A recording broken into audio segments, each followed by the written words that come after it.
Hola a todos, mi nombre es Ezequiel Spector, soy profesor full time en la Escuela de Derecho de la Universidad Torcuato Di Tella, donde llevo a cabo mis tareas de investigación y docencia. Mi área es la filosofía del derecho y la argumentación, y hace poco publiqué un libro llamado Malversados por Editorial Sudamericana, en donde analizo lo que yo considero que son las 15 falacias más comunes en los discursos y los debates políticos. Bueno, y esta breve presentación tiene el objetivo de explicar algunas de las ideas que introduzco en el libro. Ante todo, me interesa hacer una distinción entre opinión y argumento. Decimos que hay una opinión cuando una persona expresa lo que piensa sobre un determinado tema. Y nace el argumento cuando esta persona introduce alguna justificación o algún fundamento o alguna razón en favor de esa opinión, tal que uno pueda creer que es la opinión acertada.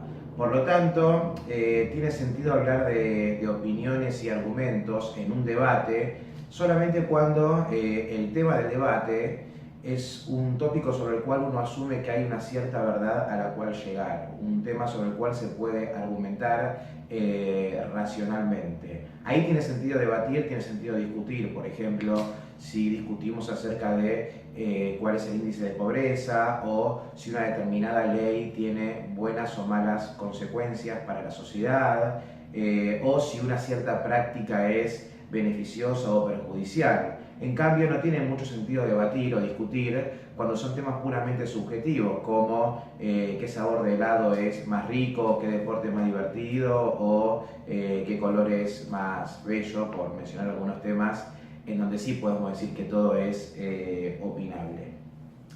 Bueno, y dicho esto, podemos definir una falacia como un argumento o una opinión que tiene un error lógico oculto. Cuando es intencional, decimos que es un recurso tramposo dirigido a persuadir al interlocutor de que uno tiene razón. En el libro analizo 15 falacias típicas en el ámbito político, principalmente, pero no exclusivamente argentino, y aquí voy a concentrarme en 4 de estas artimañas.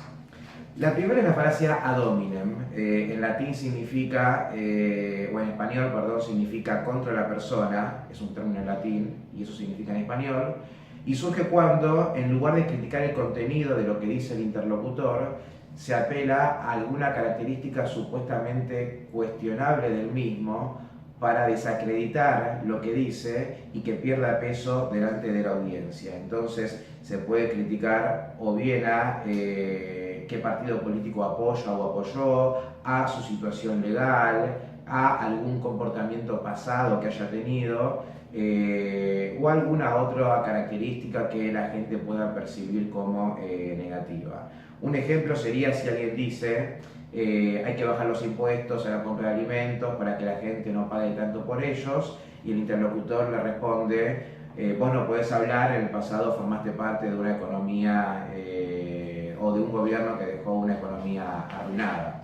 Obviamente es falaz porque las estructuras y los argumentos tienen, o los argumentos y las opiniones, perdón, tienen estructuras propias que no dependen de la persona que decida usarlas. Esto es contingente. De modo que, por esa razón es falaz. Para refutar genuinamente la opinión o el argumento del otro, hace falta encontrar un defecto interno en esta opinión y ese argumento. No basta con criticar a la persona. De todos modos, es una estrategia muy persuasiva, dado que la gente tiende a confundir el mensaje con el mensajero, y por eso es que hay que estar alertas. La segunda falacia que me interesa introducir es la del falso dilema, que básicamente consiste en acorralar al interlocutor para que elija solamente entre 2 alternativas cuando en realidad hay más. Un ejemplo podría ser, bueno, si alguien se muestra a favor de bajar los impuestos y el otro le contesta, claro, pero entonces vamos a tener que desatender a la indigencia, o vamos a tener que recortar subsidios a los más pobres.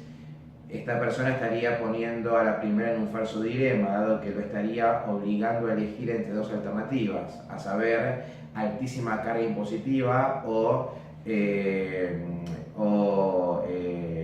desatender el problema de la indigencia. Es un falso dilema porque uno podría argumentar que se puede bajar la carga impositiva sin dejar de atender la indigencia, por ejemplo, recortando otros gastos como subsidios a los grandes empresarios, si ese fuera el caso. La tercera es la falacia del espantapájaros y surge cuando alguien intenta reformular la opinión o el argumento del interlocutor, pero en realidad lo tergiversa para que quede una postura mucho más débil y así poder refutarla de forma más fácil. Quien comete esta falacia entonces es como si, metafóricamente hablando, estuviera combatiendo a un espantapájaros, dado que ataca una versión falsa, mucho más endeble, de las opiniones y los argumentos que da el interlocutor. Supongamos que alguien se muestra en contra de que el sueldo de los legisladores sea tan alto y de que reciban tantos fondos públicos para viajes y otras cosas, y el interlocutor le contesta algo así como: bueno, es una visión muy hostil hacia los legisladores, la democracia es muy importante y este sistema necesita legisladores, de modo que si estamos a favor de la democracia, no podemos estar en contra de estos funcionarios públicos. Es una falacia del espantapájaros porque reformuló la idea contraria como una posición antidemocrática, cuando la persona nunca dijo que no debía haber legisladores. Lo único que dijo es que no debían recibir los fondos públicos que estaban recibiendo. La cuarta es lo que llamo la falacia de perogrullo, muy usual en los candidatos políticos en épocas de campaña. Consiste en transmitir ideas obvias, triviales, pero con el énfasis propio de quien dice algo interesante, algo importante, algo con contenido.